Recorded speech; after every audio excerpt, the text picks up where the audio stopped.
नमस्कार, मी विजया वामन। लिहून घ्या, शरद पवार हरूनही जिंकतील आणि भाजपा जिंकूनही हरेल।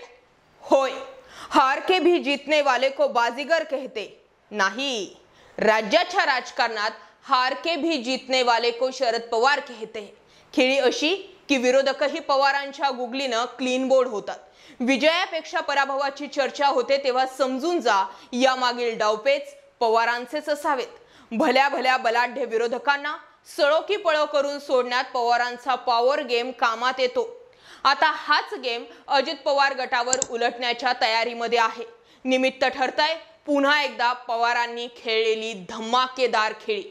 व्हिडिओ कुठेही स्किप न करता पाहायचे, आवर्जून आपल्या पेजला फॉलो आणि चॅनलला आपल्या सबस्क्राइब करायचे। विशेष तसा शरद पवार यांना राजकारणातील चाणक्य मानलं जातं। म्हणजे खुद्द पंतप्रधान नरेंद्र मोदी असोत वा भाजपचं दबंग नेतृत्व अमित शहा असोत, भले भले शरद पवार यांच्या राजकीय खेळीने गारद होतात। शरद पवार विरोधकांसोबत माइंड गेम खेळतात असं म्हटलं जातं। ज्यावेळी विरोधक मनानं हरतो त्यावेळी समजून जावं की आपला विजय निश्चित आहे। अशीच काहीशी खेळी शरद पवार हे अजितदादांसोबत खेळताना दिसतात। शरद पवार यांच्या शांत राहण्यामागेही मनात काहीतरी प्रचंड वादळ दडलेलं असतं असं म्हणतात। विरोधकांना थेट त्यांच्याच इलाख्यात खिंडीत गाठून चारी मुंड्या चित करण्याचं कसब शरद पवार यांच्याकडे। अजित पवार यांच्या बंडामुळे काहीसे अडचणीत आलेले शरद पवार आता विरोधकांसोबत माइंड गेम खेळतात। आपल्या कृतीतून विरोधकांवर दबाव आणतात। शुक्रवारी दिल्लीत केंद्रीय निवडणूक आयोगानं खरी राष्ट्रवादी कोणाची यावर सुनावणी तर बोलावली होती, पण दस्तूर खुद्द शरद पवार या सुनावणीवेळी हजर राहिले आणि अगदी अख्खाचा अख्खा गेमच पलटला।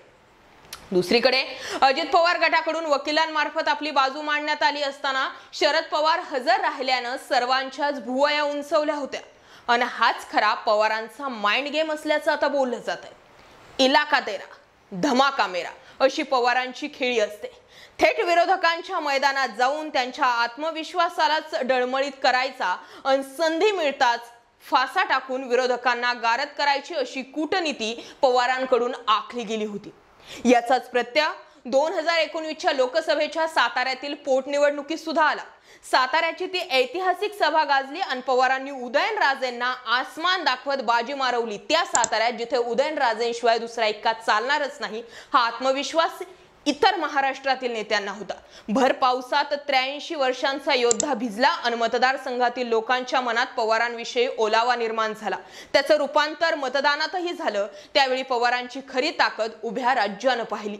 दुसरीकडे ईडीची नोटीस आल्यावरही शरद पवारांनी सुनावणीला जाण्यासाठी टाळाटाळ न करता थेट ईडीचं कार्यालयच गाठलं। त्यावेळी ईडीचे अधिकारीही काहीसे गोंधळले होते। खुद्द पवारच कार्यालयात येऊन सर्व कागदांची पूर्तता करतायत म्हटल्यावर अधिकारी बॅकफुटला येणं स्वाभाविकच होतं। एकीकडे ईडीची नोटीस आल्यावर पळापळ करणारे नेते, तर दुसरीकडे अशा कारवायांना किंवा अशा धोरणांना आपण सामोरे जातोय आणि धीरानं सामोरे जातोय हे फक्त आणि फक्त पवारच करू शकतात, म्हणून पवार उजवे ठरले। पवारांचा पॉवर गेम वाटतो तेवढा सोपा नसतोच कधी। ईडीच्या कारवाई सोबतच अनेकदा पवार कुटुंबियांशी संबंधित साखर कारखान्याची तपासणी झाली, परंतु या सर्व कारवायांना शरद पवारांनी संयमानं तोंड दिलं। एकीकडे शरद पवार यांच्या विरोधात कारवायांचं सत्र सुरू असताना दुसरीकडे फडणवीसांसारखे त्यांचे कट्टर राजकीय विरोधक रोज नवनवीन मुद्द्यांवरून पवारांवर टीका करत असतात, परंतु पवार नेहमी त्यांचा उल्लेख जो आहे तो टाळत असतात। प्रत्येक वेळी टीकेला प्रत्युत्तर दिलंच पाहिजे असं काही पवारांचं नाही, तर थेट दिल्लीतील मालकांशी भेटून नोकरांना शांत करता येतं हे त्यांनीच फडणवीसांच्या बाबतीत दाखवून दिलंय। पवार यांनी मोदी शहा यांची भेट घेतली की राज्यातील भाजप नेते पुढील किमान महिनाभर पवारांवर टीका करत नसतात। मोदी देखील शरद पवार यांचा सल्ला घेतात असं त्यांनी जगजाहीर कबुली दिली आहे। त्यामुळे एक प्रकारे मालक मित्र असताना नोकरांच्या तोंडी का लागावं? कदाचित याचमुळे पवार राज्यातील भाजप नेत्यांच्या टीकेला उत्तर देत नसावेत। ज्या वेळी शरद पवार यांच्या विरुद्ध सर्व विरोधक एकत्र आलाय त्यावेळी शरद पवार यांनी धक्का तंत्रांचा वापर करून त्यातून आपली सुखरूप अशी सुटका करून घेतली। त्यामुळे नेहमी पवारांच्या हरण्यातही त्यांचा विजय असतोच असं म्हटलं जातं। सध्या निवडणूक आयोगापुढे अजित पवार आणि शरद पवार गटाची सुनावणी सुरू आहे। या समजा अजित पवार गटाकडे निवडणूक आयोगाचा कल गेलाच तरी या निर्णयातून शरद पवार कसे गेम चेंजर ठरतात याची उत्सुकता राज्यात लागून असते। आणि त्यामुळेच हा मुद्दा खूप महत्त्वाचा आहे की आता सुद्धा शरद पवारांनी निसटलेली बाजू आपल्या हाती घेतलेली आहे। विचार करा, ज्यावेळी अजित पवारांनी बंडखोरी केली होती, महाराष्ट्रातील राष्ट्रवादी काँग्रेस पक्षाचं स्टेटस लोकांच्या मनामध्ये काय होतं, तर जे शरद पवारांनी पेरलंय तेच पुढे उगवलंय। अजित पवारांनी वेगळं काय केलं? फोडाफोडी करणे, काका पुतण्या फोडणे हेच तर उद्योग शरद पवारांनी केले होते आणि पुढे त्यांच्या पुतण्यानं त्याचं फळ दिलं।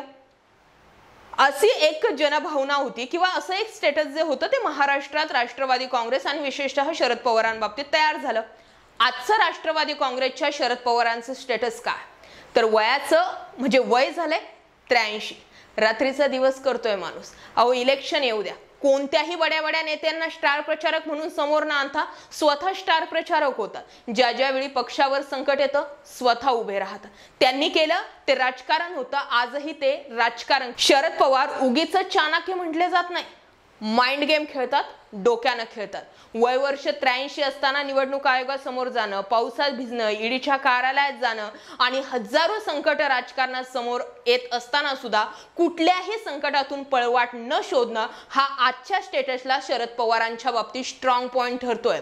ज्या पद्धतीने उद्धव ठाकरेंना सहानुभूतीची लाट या कारणास्तव मिळाली की बाळासाहेब ठाकरेंचा तो पक्ष होता आणि ज्या पद्धतीने शिवसेना हे पक्ष असेल, धनुष्यबाण हे चिन्ह असेल, ज्या पद्धतीने एकनाथ शिंदे गटानं ते हिसकावलं, त्यावरून उद्धव ठाकरेंच्या बाजूने सहानुभूतीची लाट तयार झाली। बंडखोरी केली त्यावेळी अजित पवारांच्या बाबतीत जे घडलं त्यावेळी शरद पवारांच्या बाजूने सहानुभूतीची लाट नव्हती, पण आजच्या स्टेटसला शरद पवारांच्या बाजूने सहानुभूतीची लाट आहे। त्याला कारण म्हणजे येणाऱ्या प्रत्येक संकटाला हा माणूस स्वतः समोर जातोय आणि हाच स्ट्रॉंग पॉइंट जो आहे तो शरद पवारांनी माइंड गेमने आपल्या बाजूने वळवला।